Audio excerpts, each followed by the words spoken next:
बिस्मिल्लाहिर्रहमानिर्रहीम। जी अस्सलाम वालेकुम। मेरा नाम डॉक्टर वहीद हसन है। आज के इस वीडियो सेशन में एक आपके ज़हन में जो आम फार्मर्स के ज़हन में कंसेप्ट है क्रूड प्रोटीन का, उसके बारे में कुछ क्लियर बातें करनी है। अक्सर फार्मर ये समझते हैं कि जो क्रूड प्रोटीन है सीपी जो है, अगर वनडे में उसका लेवल अच्छा है, मिसाल के तौर पे जो है वो अगर 22 प्लस है या 21 प्लस है, तो उसकी वजह से जो है वो उस वनडे की क्वालिटी अच्छी होगी। लेकिन ज़रूरी नहीं है कि ये बात सच हो।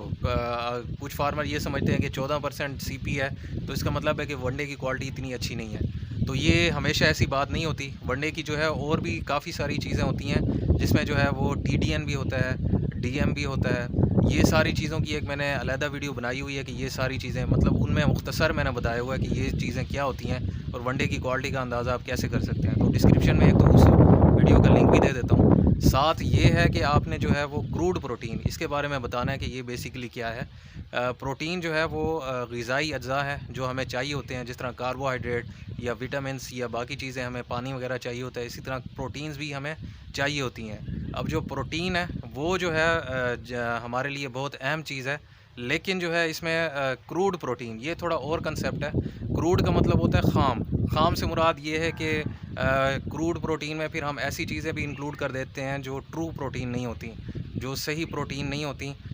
प्रोटीन बेसिकली जो है वो अमीनो एसिड्स के लिंकेजेस से बनते हैं। जब अमीनो एसिड बहुत सारे मिलते हैं तो फिर जो है वो प्रोटीन का मालिक्यूल बनता है। जबकि क्रूड प्रोटीन है उसमें बाकी नाइट्रोजनस, जो नाइट्रोजन रखने वाले मालिक्यूल्स हैं दूसरे, वो भी इंक्लूड किए जाते हैं, जिसमें ये यूरिया है, बाकी अमोनिया वगैरह है। तो ये जो है वो ट्रू प्रोटीन नहीं है, इनको क्रूड प्रोटीन की कैटेगरी में शामिल करते हैं। तो यूरिया जब जानवर को दिया जाता है या किसी भी वनडे में जब यूरिया की मिकदार हाई होती है, ज़्यादा होती है, तो वो जो वंडा है उसमें जानवर के जब वो र्यूमन में जाएगा तो वहाँ पे उसको जो माइक्रो ऑर्गेनिज़म है उस यूरिया की अमोनिया को, उसमें नाइट्रोजन को लेकर उसको फिर कार्बोहाइड्रेट इस्तेमाल करेंगे या ऑयल्स इस्तेमाल करेंगे या एनर्जी सोर्स इस्तेमाल करके उसको अमीनो एसिड में कन्वर्ट करेंगे, और वो अमीनो एसिड फिर जो है वो जानवर एब्जॉर्ब करेगा और वहाँ से वो प्रोटीन बनाएगा, या जो बैक्टीरिया है वो ख़ुद मतलब इसको प्रोटीन में कन्वर्ट करेंगे।